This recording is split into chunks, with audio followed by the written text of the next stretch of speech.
The snatch balance is an assistance exercise for the snatch in which we get to focus on receiving the bar overhead without worrying about the rest of the lift. Like most movements, there are many variations, but I suggest to start this way. Begin with the bar on your back and your feet hip width.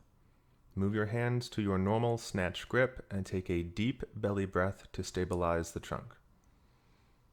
Perform a quick dip and drive similar to the jerk and catch the bar overhead in a partial squat with feet shoulder width.